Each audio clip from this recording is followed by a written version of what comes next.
The standing ovation echoed through the convention hall as Dr. Harrison accepted the Innovation Award. My innovation. 7 years of my life stolen with a simple signature I never read. I stood backstage watching the man I once revered take credit for the medical device that could save millions.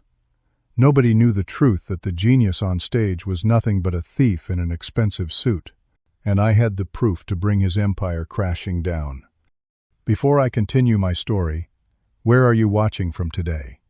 Hit that like button and subscribe if you have ever trusted someone who betrayed you. I grew up in a small town in Minnesota, the kind of place where everyone knows your name but few remember your dreams.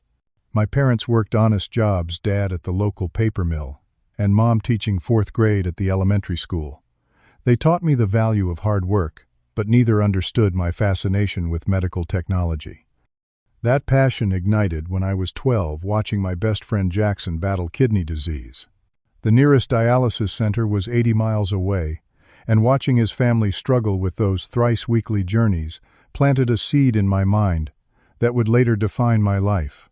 By 23, I had earned a scholarship to Westlake University, one of the top biomedical engineering programs in the country. While other students came from money and connections, I arrived with nothing but determination and a battered laptop containing 4 years of research notes. The prestigious campus, with its gleaming laboratories, intimidated me at first, hallways lined with patents and innovations that had changed modern medicine. I felt like an imposter among the brilliant minds that roamed those corridors, but that feeling drove me to work twice as hard. My graduate advisor, Professor Mills, noticed my dedication during my 2nd semester. "Frank, you sleep less than any student I have ever had," she said one evening, finding me hunched over circuit designs at 3 in the morning. "But your work on miniaturization techniques shows real promise." That small validation was all I needed to push forward with my research into portable medical devices. The department whispered about Dr. James Harrison long before I met him. At 48, he had already revolutionized cardiac monitoring technology, founded 2 successful medical startups, and served as department chair of biomedical innovation. His name appeared on 37 patents, and his methods were studied in every engineering program worth its tuition. Meeting him seemed as likely as meeting the president until the day he walked into our lab unannounced. "Professor Mills tells me you have interesting ideas about portable dialysis," he said, extending his hand. James Harrison. As if I needed the introduction. His confident smile and Brooks Brothers suit contrasted sharply with my coffee-stained lab coat and 3-day stubble. "I would love to hear more about your research direction." That 15-minute conversation stretched into 3 hours. Dr. Harrison asked questions that challenged my assumptions and pushed my thinking in new directions. By the end, he had sketched improvements to my initial design on the back of a lab report and invited me to continue our discussion the following week in his private laboratory. "Most students think too small," he told me as we parted. "But you, Frank, you have the potential to change lives on a global scale. You just need the right mentorship." The right mentorship arrived in the form of an unexpected offer 2 weeks later. Dr. Harrison proposed that I join his advanced research team with privileged access to his private laboratory, a sleek, cutting-edge facility funded by his corporate partners. The lab I had been using looked like ancient technology by comparison. His came equipped with 3D bioprinters, advanced materials testing equipment, and computational modeling capabilities beyond anything available to regular graduate students. "Your portable dialysis concept has tremendous potential," he said, showing me around the pristine workspace. "With the right resources and guidance, we could develop a prototype within 18 months, rather than the 5 years it would take working through traditional academic channels." For a scholarship kid who had grown accustomed to fighting for every resource, this offer seemed miraculous. The lab would become my second home, sometimes my only home over the next year, as I refined designs for what we began calling the renal aid system. Our working relationship quickly evolved into something more personal. Dr. Harrison became James during our late-night brainstorming sessions fueled by takeout Chinese food and endless cups of coffee.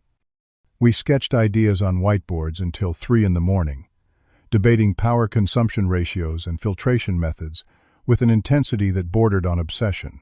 He shared stories about his own struggles as a young engineer, making him seem more human and less like the legend everyone described. The biggest breakthroughs happen when conventional wisdom fails, he would say, encouraging me to ignore established approaches. Think impossible thoughts, then make them possible. When I succeeded in miniaturizing the filtration component by 30%, beyond what experts considered feasible, James celebrated by taking me to dinner at Ellington, the kind of restaurant where entrees cost more than my weekly grocery budget. He ordered an expensive bottle of wine and proposed a toast to Frank Collins, whose name will someday be mentioned alongside the pioneers of medical innovation. Those words meant everything to a first-generation college student who had spent his life being underestimated. I began to see myself through his eyes, not as an awkward, overworking graduate student, but as a genuine innovator with world-changing potential. By month 8, we had a working prototype that could perform dialysis functions at 60% the size of conventional machines, while maintaining 95% efficiency. The breakthrough came when I developed a novel membrane technology that dramatically reduced power requirements. James called it revolutionary, and immediately began discussing commercialization strategies. This could help millions of patients worldwide, he said, examining the prototype with undisguised excitement, especially in developing nations where reliable power and medical infrastructure are limited. He began introducing me to his network of medical investors and manufacturing contacts. At cocktail receptions and private demonstrations, James would place his hand on my shoulder and proudly announce, "Frank, here is the brilliant mind behind our new dialysis technology." Those introductions made me feel legitimized in ways my academic achievements never had.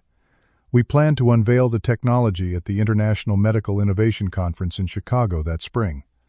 James suggested filing preliminary patents beforehand and began preparing presentation materials that would showcase our work to the medical community. My future seemed suddenly bright and certain, a trajectory from anonymous student to recognized innovator, all because one important person had believed in me. I should have recognized the warning signs. They appeared gradually like storm clouds gathering on a distant horizon, easy to dismiss until the deluge begins. The first red flag appeared 6 months into our collaboration. James began excluding me from meetings with key investors, claiming they were just boring financial discussions that would distract from my technical work. When I expressed interest in understanding the business side, he gently but firmly redirected me. "Your genius is in engineering. Frank, trust me to handle the business aspects. That is why we make such a good team." I swallowed my disappointment, reasoning that his experience made him better suited for those conversations. Besides, I preferred the lab work to corporate politics. When he began introducing the technology as our breakthrough system in departmental presentations, rather than acknowledging my specific contributions, I rationalized it as academic protocol. The senior researcher naturally received prominent billing. The control expanded subtly. James insisted on reviewing all my lab notes and documentation for consistency. He redirected research paths without explanation when I explored alternatives to his suggested approaches. The collaborative spirit of our early days gradually transformed into something more hierarchical, but I was too invested in the project and too grateful for his support to challenge the shift. Then came the conference preparations. 3 weeks before our scheduled presentation in Chicago, James called me into his office where a thick stack of documents awaited on his desk. "Just standard paperwork for the university and our funding partners," he explained, sliding them across to me along with an expensive fountain pen. "Legal formalities before we take this public. We need to file everything today to meet the conference deadline." The documents spanned 43 pages of dense legal terminology. As I flipped through them, James received an urgent call and stepped outside, leaving me alone with incomprehensible clauses about intellectual property assignment and perpetual rights to derivative technologies. "Do you need more time?" he asked upon returning 15 minutes later, checking his watch. "Because the courier leaves in 30 minutes, and if we miss this deadline, we will need to postpone the conference announcement by 6 months. 6 months felt like an eternity when we were so close to changing lives with our technology.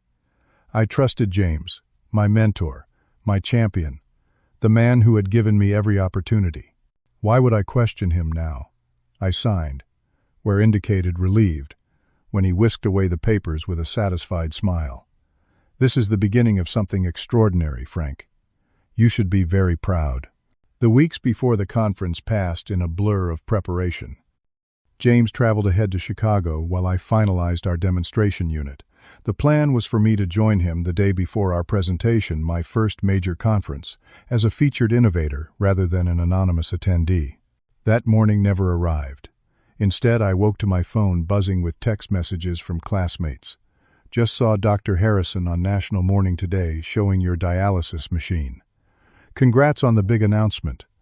Confused, I turned on the television to see James sitting across from the show host confidently discussing his revolutionary portable dialysis system. There was no mention of me or my role in the development. The prototype on display was our latest version, the one incorporating my breakthrough membrane technology. This innovation represents years of my research into medical miniaturization, James told the rapt audience. The potential impact on global healthcare is immeasurable. My stomach clenched as I frantically searched online for more information. The university website featured a press release announcing Department Chair Dr. James Harrison unveils groundbreaking medical technology.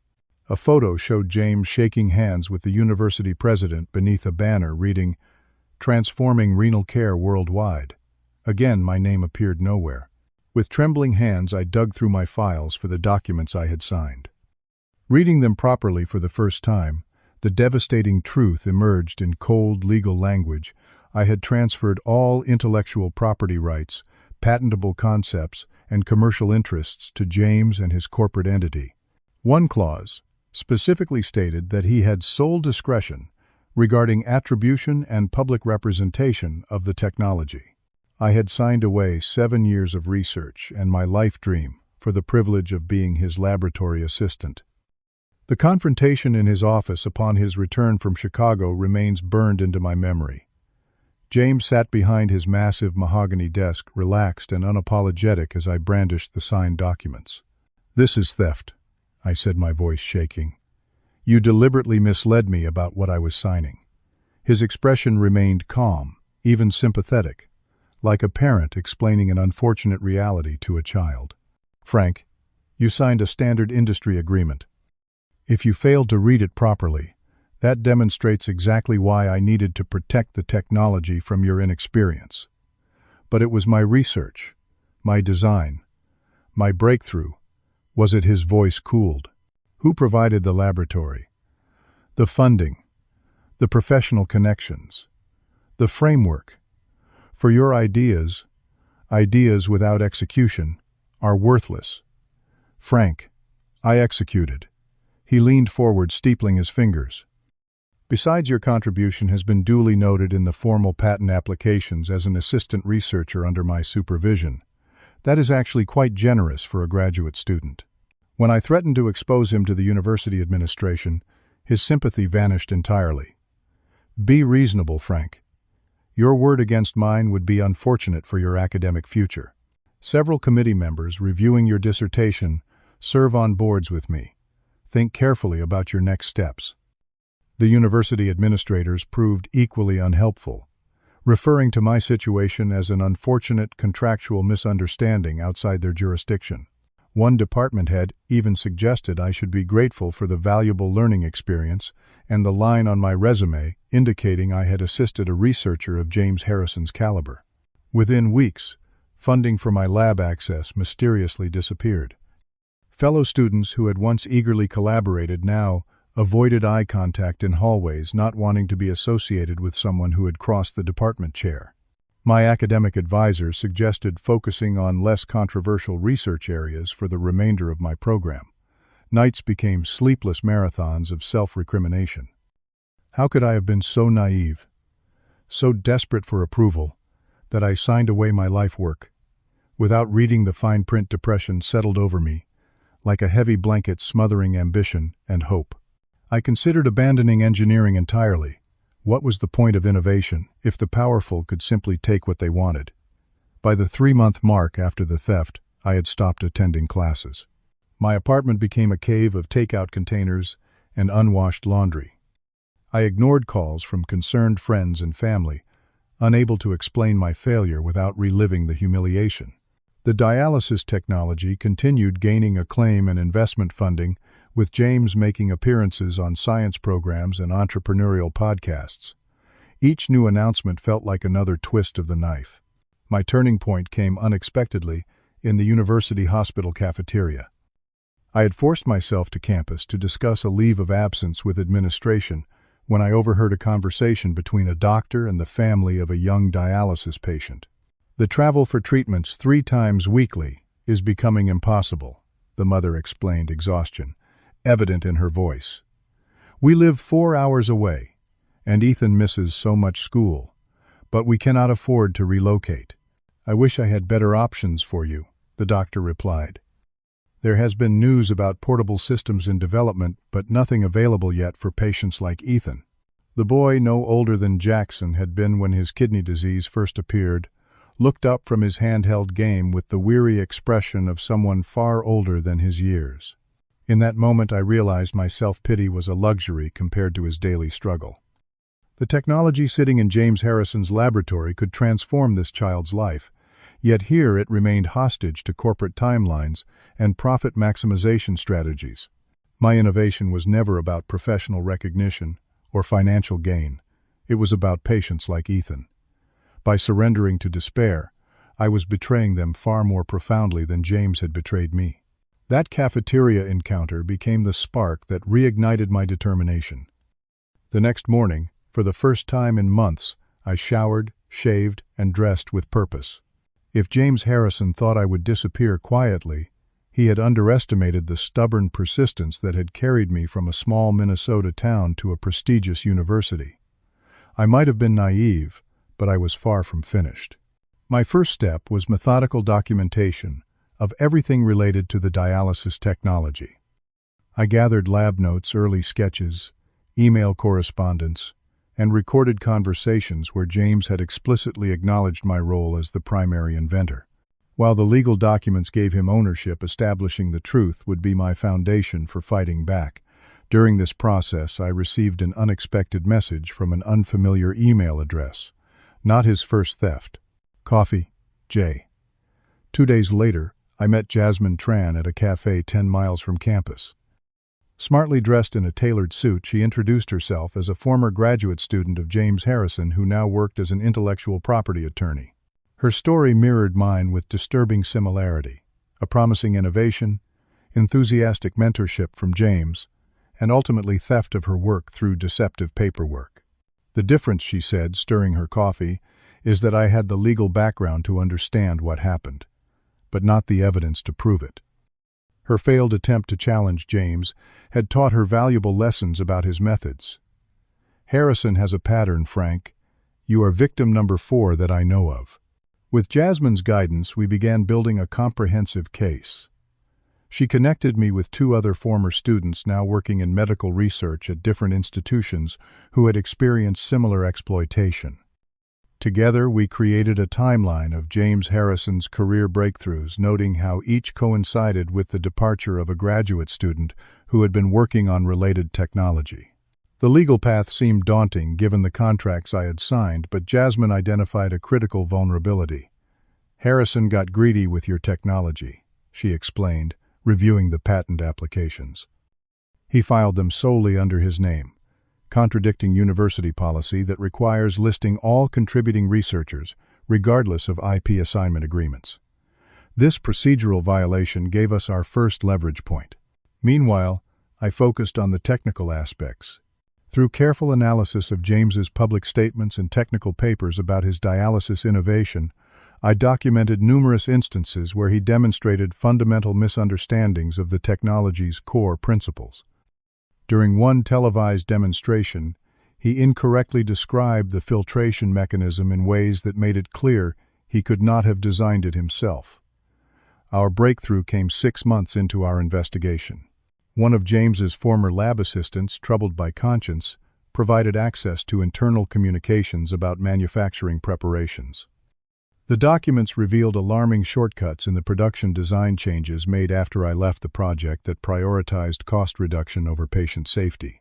The modified filtration system carried increased risks of bacterial contamination that James had deliberately downplayed in reports to medical authorities. "This is no longer just about intellectual property," Jasmine said gravely. "This is about patient safety. And that changes everything." With this evidence, we approached Dr. Eleanor Washington, a respected member of the University Ethics Committee with a reputation for uncompromising integrity. After reviewing our documentation in full, she arranged a closed-door meeting with select board members, university council, and representatives from the Medical Device Safety Coalition. The meeting was scheduled for 9 in the morning. I arrived early, heart-pounding, as I watched board members file into the conference room. James arrived last, his confident smile faltering slightly upon seeing me seated at the table. He recovered quickly, extending his hand as though we were old friends. "Frank, what a pleasant surprise. I had heard you left the program." I did not take his hand. "I found something more important to focus on, Dr. Harrison." For the next 4 hours, we methodically presented our evidence. Laboratory records establishing my role as primary inventor. Technical analyses demonstrating James's limited understanding of the technology he claimed to have created. Testimony from other exploited students. And finally, the damning safety documentation showing his willingness to compromise patient welfare for manufacturing expedients. James attempted to dismiss the allegations as the bitter accusations of a failed student, but his defense crumbled when confronted with the technical questions posed by board members. When asked to explain specific aspects of the membrane technology, he stumbled through explanations that revealed his superficial grasp of the innovation he had claimed as his own. "This is preposterous," he finally sputtered, his composed facade cracking. "Do you realize who I am? The contributions I have made to this institution? The funding I bring in?" Dr. Washington regarded him coolly. "We know exactly who you are now, James. The question is whether the medical community and your corporate partners will want to continue their association once they understand as well." The university board voted unanimously to launch a formal investigation, immediately suspending James from his chairmanship and research oversight positions. The Medical Device Safety Coalition initiated an independent review of the dialysis technology, halting manufacturing preparations, pending a complete safety reassessment. James stormed from the room, threats of legal action trailing behind him. But his power had always depended on institutional support and professional reputation, both now in rapid collapse. Within days, journalists who had once celebrated him as a medical innovator began investigating his history of appropriating student research. Former colleagues, sensing the shift, came forward with their own accounts of questionable ethics. 3 weeks after our presentation, the university released their preliminary findings, clear evidence of intellectual property misappropriation and violation of academic integrity standards. They recommended full restoration of inventor status to me and the other affected students. James was removed from his position permanently, his corporate partners distancing themselves with carefully worded statements about organizational values and ethical standards. The legal battle stretched for months, but with mounting evidence and public scrutiny, James eventually agreed to a settlement that acknowledged my role as primary inventor, restored partial patent rights, and established a compensation fund for all affected researchers. The alternative was criminal charges for fraud and endangering public safety, a risk his attorneys advised him not to take. The first year after vindication passed in a whirlwind. Media attention brought opportunities I had never imagined, possible speaking engagements, consulting offers, and investment proposals for continuing my research. The portable dialysis system underwent proper safety testing and emerged stronger, eventually receiving regulatory approval with my name, rightfully listed as lead inventor. But professional redemption was only part of my healing journey. The psychological aftermath of betrayal lingered like phantom pain. I found myself questioning every contract, analyzing every professional relationship for hidden agendas. Trust, once given freely, now came guarded with protective barriers of skepticism.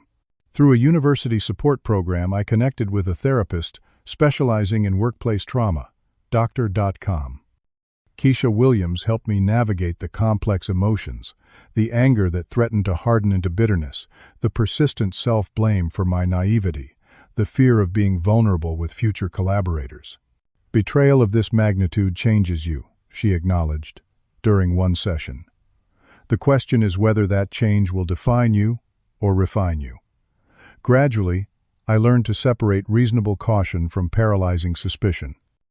I found new research partners who understood my need for transparency and respected clear boundaries around intellectual contribution. Together, we formed Accessible Medical Innovations, a company structured specifically to protect the intellectual rights of all contributing researchers, regardless of their position in the academic hierarchy.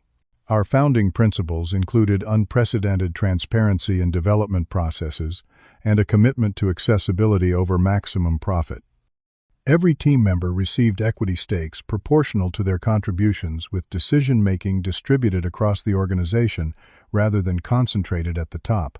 The portable dialysis system, now called PortaDial, reached patients 18 months after our company formation. Unlike James Harrison's planned luxury pricing model, we implemented a tiered system that made the technology available to healthcare providers serving disadvantaged communities. Each profitable unit sold to well-funded hospitals subsidized units for clinics in underserved regions. I will never forget watching 12-year-old Mia Rodriguez use our system for the first time at a rural clinic in Arizona. Previously, her family drove 3 hours each way for treatments. With PortaDial, she could receive care locally, attending school regularly and participating in normal childhood activities between sessions. Her mother hugged me with tears streaming down her face. Words of gratitude I had no right to accept alone. This belongs to many people, I told her, thinking of Jasmine, our research team, and everyone who stood by me during the darkest days. Even James Harrison, in a way. That last part surprises people, but it is true. Without the crucible of that betrayal, I might never have discovered my own resilience or understood the responsibility that comes with innovation. I might have created medical technology without fully grasping the human lives depending on its integrity. I occasionally see James at industry events diminished but not destroyed. He found position at a smaller institution, his career permanently shadowed by scandal, but not ended entirely. We never speak, but sometimes our eyes meet across crowded rooms. In those moments, I feel neither hatred nor forgiveness, just awareness of our interconnected journey and gratitude for my liberation from the need for his approval. The experience transformed how I approach mentorship with my own graduate students. We discuss ethics and intellectual property rights from day one. Contracts are reviewed by independent counsel before signing. Contributions are documented meticulously and credited appropriately. Most importantly, I teach them that brilliant minds deserve both nurturing guidance and fundamental respect, that true innovation thrives in environments of trust rather than exploitation. The portable dialysis technology eventually reached markets in 28 countries, including regions with limited medical infrastructure where conventional dialysis had been inaccessible. Each installation represents not just lives improved, but a victory for ethical innovation, proof that doing right and doing well need not be opposing goals. My journey from betrayal to redemption taught me that our greatest achievements often arise not from our moments of glory, but from our deepest wounds. The signature I carelessly provided on those documents led to a nightmare I would never wish on anyone. Yet that same signature ultimately forced me to define my values, discover my strength, and dedicate myself to changing not just medical technology but the culture that creates it. Today, when I meet young innovators burning with world-changing ideas, I share this truth. Protect your brilliant mind, but never let caution extinguish your passion. Document, meticulously read every contract, and build networks of genuine allies. But keep creating, keep solving, keep believing in your vision. The world needs your innovation far too desperately to lose it to fear or disillusionment. Have you ever had your work or ideas stolen? How did you handle it? Share your experience in the comments below. And if this story resonated with you, please hit that like button and subscribe to hear more stories about overcoming professional betrayals. Thank you for listening, and remember, your greatest innovations deserve both your passion and your protection.